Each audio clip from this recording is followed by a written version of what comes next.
जर त्याच्या गळ्यावरती पल्स आपल्याला फील नाही झाली किंवा गळ्यावरती त्याची नाडी म्हणजे कॅरोटिड पल्स जर फील नाही झाली, तर ह्याचा अर्थ आहे की हा पेशंट कोलॅप्स स्टेटमध्ये आहे. जेव्हा आपण कन्फर्म आहोत की पेशंट कोलॅप्स स्टेटमध्ये आहे, सर्वप्रथम आपण हेल्पसाठी आवाज दिली पाहिजे.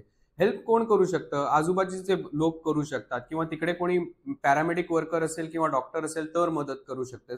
आणि काहीच नसेल तर ॲम्ब्युलन्सला कॉल करणं हा सगळ्यात मदतीचा हाक होऊ शकते. ॲम्ब्युलन्ससाठी 108 हा नंबर गव्हर्नमेंटने आयुक्त केलेला आहे. त्या नंबरवरती जर फोन केला तर ॲम्ब्युलन्स त्या जागी लगेच थोड्या वेळातच येऊ शकते.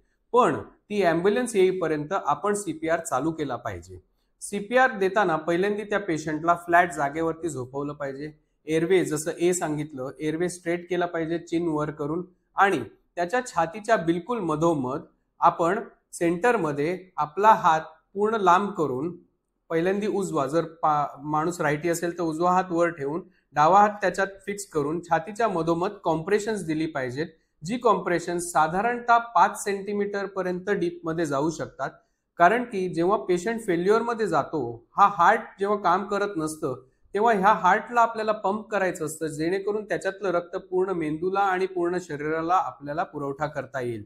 त्यामुळे जवळजवळ 5 सेंटीमीटरचं तरी कम्प्रेशन झालं पाहिजे आणि एका मिनिटात साधारण 100 ते 125 कॉम्प्रेशन झाली पाहिजेत. जर ती कॉम्प्रेशन देत असताना आपण त्याला प्रत्येक 30 कॉम्प्रेशन नंतर जर ब्रीदिंगचे 2 ब्रेथ दिले तर सर्वात उत्तम असेल. जर इक्विपमेंट ब्रीदिंगसाठी तिकडे उपलब्ध असतील तर ठीक आहे, नाही तर माउथ टू माउथ देऊनही 2 ब्रेथ्स आपण त्यांना देऊ शकता.